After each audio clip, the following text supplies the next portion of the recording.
One by one, the picture surrounding Gil's Arena is starting to become a whole lot clearer, and Gilbert Arenas has finally shared where things stand as the show prepares for its next chapter. During his appearance on Stephen A. Smith's show, Gilbert talked about the future of Gil's Arena and what fans can expect when the revamped version officially launches in August. The biggest question, of course, is whether he'll be able to reunite the same group that helped make the show so popular in the first place, or if the lineup is headed in a completely new direction. We already know Gilbert has added Norris Cole and Lexi Brown to the roster, but the real mystery has been whether some of the familiar faces from the original couch will be returning alongside them. That uncertainty only grew during the NBA free agency special when Swaggy P wasn't there at the beginning, although he eventually joined the broadcast later in the show. Then there was the noticeable absence of Kenyon Martin, which immediately had fans wondering if he had quietly stepped away from Gil's Arena altogether. Gilbert addressed those questions and gave an update on where things currently stand with Kenyon Martin moving forward. Another major development involves Josiah Johnson, who recently announced his departure after spending time splitting his responsibilities between Gil's Arena and the Arena by Underdog. Now that his contract has officially expired, it appears Josiah's run with Gilbert Arenas has come to an end, leaving another opening as the show heads into its August relaunch. With all these changes happening at once, the new cast is finally starting to take shape, and it looks like fans won't have to wait much longer to see exactly who will be sitting on that couch when the next era of Gil's Arena begins. A good place for us to wrap up today, but before we do, I just want to send a shout out to Gilbert Arenas Underdog. When we started this show February 2023, we had some super lofty expectations of where we wanted to go. We're able to accomplish those things, becoming the #1 daily sports show in the world, Swaggy, or at least in America. But I want to thank all y'all on this couch, all the men and women that have graced this couch, all our tremendous staff, and all the amazing fans for everything that you guys have done in helping this become the show that it is, man. Yes, sir. Appreciate all y'all, especially. Thank you. Yes, sir, brother. My God. Yes, sir. My God. Appreciate you, gentlemen.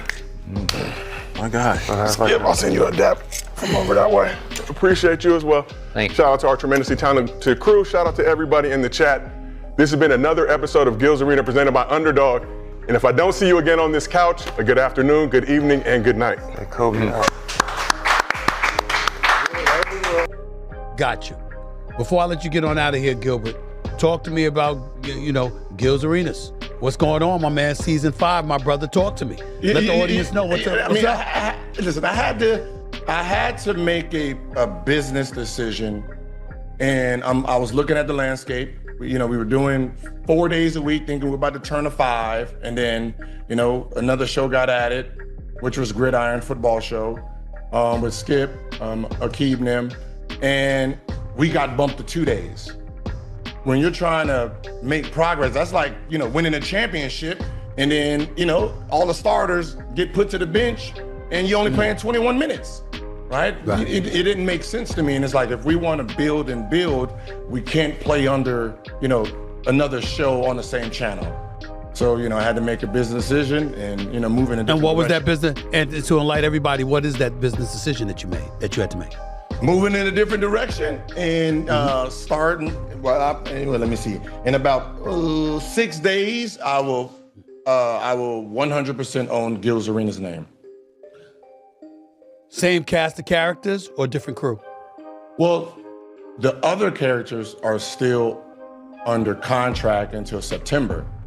So we're starting up in August. So unless they just flat out quit, I can't talk to them and I can't recruit them. I can't poach. So, I got to look for a different cast of guys. That actually clears up something a lot of people had been wondering about. Even while Gil's Arena was still operating under Underdog, Gilbert Arenas had already started rebranding his old Agent Zero and No Chill Gil platforms into Gil's Arena. And now it makes sense why that transition happened the way it did. It looks like the branding shift was already underway, but since the existing agreement was still in place, the original Gil's Arena name continued being used for as long as it was available to help keep the audience engaged. Now, with Josiah Johnson officially moving on, the conversation shifts to a different question entirely. Who's gonna run the show from the moderator's chair? That role is a lot tougher than it looks, and Brandon Jennings recently admitted as much on X, saying he's developed a whole new appreciation for people who can successfully moderate a live show. Let's take a look at what he had to say. Welcome back to Gil's Arena presented by Underdog. I'm Brandon Jennings, and I'll be your host this evening. We got one of the biggest legends in sports media game. Sit next to me, Skip Bayless is in the building. Sitting next to him, joining him is NBA World Champ of the World, Swaggy P, Nick Young. Wait, where's Nick? We don't know. We don't know? He'll be here. And the man they call Cemetery Larry, NCAA champ of the world, Rashad McCants is in the building. Yeah.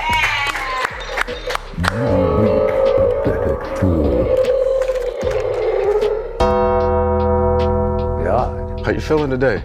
Finish him! How you feeling today? You got your Lakers stuff on? Feeling good? Last hurrah, this is the last hurrah. Yeah? Figured I'd bring out the last little bit of props and take a couple souls in the process. Yeah. And it's a special free agency edition of Gil's Arena, and we'll be breaking down all the big signings and moves. Yeah. I mean, well, we'll see what happens with LeBron James soon, but more news in LA. The Los Angeles Clippers are trading two-time NBA champ Kawhi Leonard back to Toronto Raptors for Brandon Ingram, Grady Dick, 2 first-round picks, one pick swap, and 2 second-rounders. Kawhi famously led the Toronto Raptors to a title in 2019 and will now return to the Six to play alongside Scotty Barnes. How do you guys feel about Kawhi returning to Toronto? Let's start with you. I think it's a good move for the Raptors. Kawhi is coming off arguably his best season ever. Watching Brandon Jennings step into the moderator role, you could tell he was trying to make adjustments on the fly. He's always been comfortable jumping into the conversation as a panelist, but running the entire discussion is a completely different responsibility. And it looked like he was still getting settled in that role. It also felt like a last-minute decision by Underdog to move someone already under contract into the moderator's chair, rather than bringing in a dedicated host. When you consider that several of those contracts reportedly run through September, it starts to paint a clearer picture of how the company can shift talent into different roles while they're still under contract. The bigger question is whether that's something everyone involved wants to continue with when it's time to negotiate new deals. As for the regular cast, Nick Young still feels like the easiest name to project, and it wouldn't be surprising to see him reunite with Gilbert Arenas.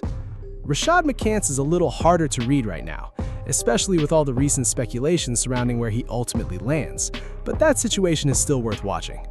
One advantage Gilbert's version of Gil's Arena appears to offer is flexibility, allowing everyone to operate the way the show originally found its rhythm instead of fitting into a more rigid structure. Maybe the next business deal looks different, with more creative control staying in the hands of the people who built the audience in the first place. Because at the end of the day, a show's success isn't driven by the company name attached to it as much as it is by the chemistry between the personalities on screen. That's why moving Brandon Jennings into a completely different role stands out. There are episodes where he naturally takes over a conversation, especially on topics he's passionate about, but there are also times when he's more reserved and picks his spots. Putting someone with that style into the moderator seat changes the entire flow of the show, and it doesn't necessarily maximize everyone's strengths. One thing this whole situation highlighted is just how valuable Josiah Johnson was behind the desk. A good moderator keeps the conversation organized, introduces topics smoothly, and gives everyone else the space to shine. Without that steady presence, the discussions can feel less polished and a little more difficult to navigate. Looking back, the signs were already there during the NBA Finals when Josiah was spending his time with Gilbert Arenas instead of the Underdog broadcasts, especially with his contract nearing its expiration. Now that his deal has reportedly ended, his decision makes a lot more sense. The remaining question is what happens when the rest of the on-air contracts come up in September. We'll find out what Kenyon Martin decides, whether Nick Young officially joins Gilbert again, and where Brandon Jennings ultimately lands. Personally, after everything that's happened, I'd be more surprised if Brandon isn't back working with Gilbert than if he is, especially since moderating doesn't seem like the role he wants long-term. With September getting closer, it feels like the next chapter for both shows is about to come into focus. Let me know what you think in the comments, and as always, don't forget to like, share, and subscribe.